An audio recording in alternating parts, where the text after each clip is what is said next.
G'day legends, I hope you're all having a great day. On today's installment of 5-Minute Tones, we're going to do something a little bit different because I've enlisted the help of the excellent Paul Bradshaw. Paul has a fantastic YouTube channel you can check out in the video description. Go and subscribe to Paul's channel and send Paul some love. There was a thread on the Fractal forum talking about the differences in tone between what you hear on YouTube. For example, I play through an Axe-Fx preset and then I share it, and then you go and download it, you play your guitars through it on your rig, and it sounds different.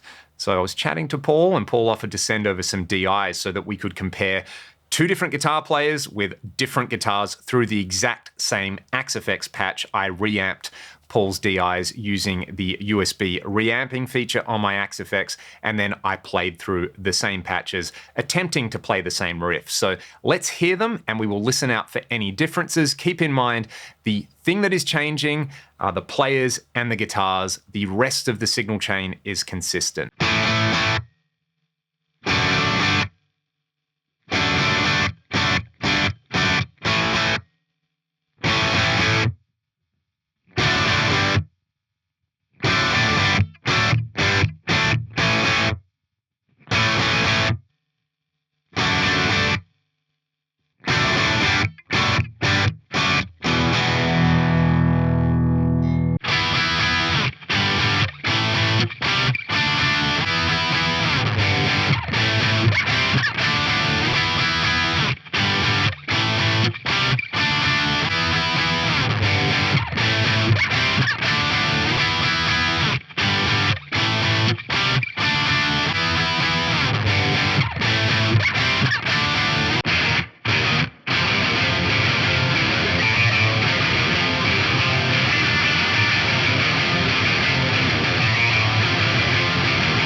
Now, straight away, those sounds have more in common than they do different, but there are some definite differences in there. And I've read plenty of comments over the years about playing with lots of gain and effects, because that's something that I like to do. That, you know, Leon, you're playing with so much distortion and compression and time-based effects that you'll never be able to pick up any nuances in the tone. And that sample of the Sky's Limit riff, which I reamped through my main live preset, sounds very different between myself and Paul on there. I'm playing my PRS SC245, which is quite a dark, smooth sounding guitar. Paul's Ibanez really had this upper mid crust about it and a heavy pick attack that I really like. That would really help cut through the mix in a dense rock mix like that. But they sounded very different, even with all the effects and even with all the gain on there.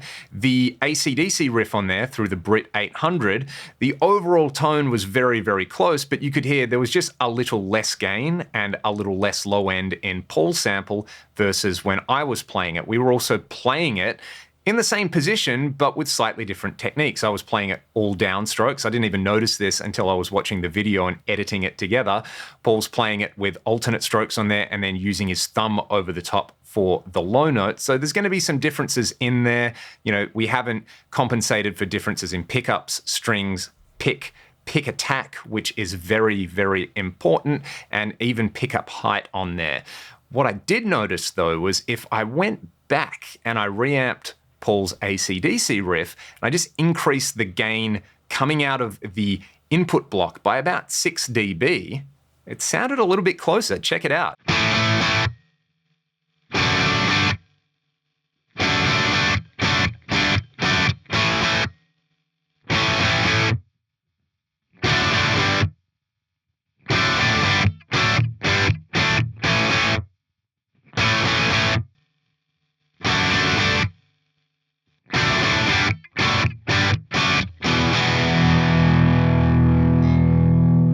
That definitely made them sound a lot closer in there. So one thing that you could try if you're using an Axe-Fx is use the input trim control in the amp block, or use the input block output level to either bring your guitar up or down. Just dial in slightly more or less gain on there, and I'm sure that would have a similar effect between that Scorpions riff. Again, there was kind of a consistent difference in there between Paul playing Paul's guitar and Leon playing Leon's guitar on there.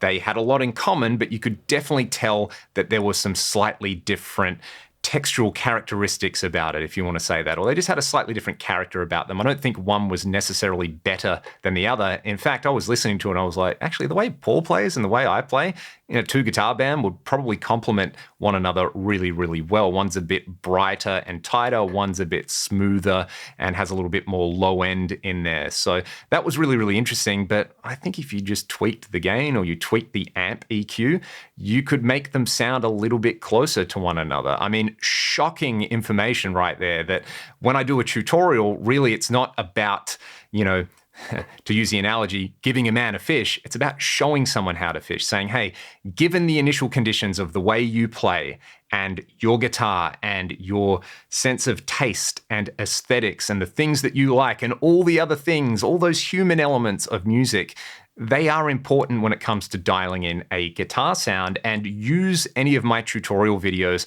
simply as starting points to dial in your sound. And I do see lots of stuff about people wanting to emulate classic tones. While I think that can be an awesome way to learn, go and listen to the isolated guitar tracks from Van Halen 1, listen to how Eddie plays and his sense of swing and the dynamics in his playing. It's all fantastic. But you should do that with lots of players. I remember watching an Eric Johnson instructional video where Eric said, I just took my favorite elements of my favorite players and I combined them essentially to get a starting point for my style. And that's something we should never lose track of. Take all your favorite players, chuck them into a blender and come up with your own sounds and your own style. Having said that, hopefully this little video has gone a little bit of the way to answering why things may be different. Again, if you're playing, you're not me, you're not playing my guitars, that is going to have an impact on there. It's not necessarily better or worse if you don't like the way it sounds. If there's not enough gain, turn the gain up. That's why there's a gain control on there. If it's too bright, turn the presence or the treble or the high cut down on there. We've got all these controls. We can do these things. I don't think it's really a mystery in there. And most importantly, if it sounds different, don't stress about it. Embrace the differences and lean into them, because that's what is going to make you sound like you. Having said that, thank you to Paul. Send Paul some love in the comment section below. This was really interesting.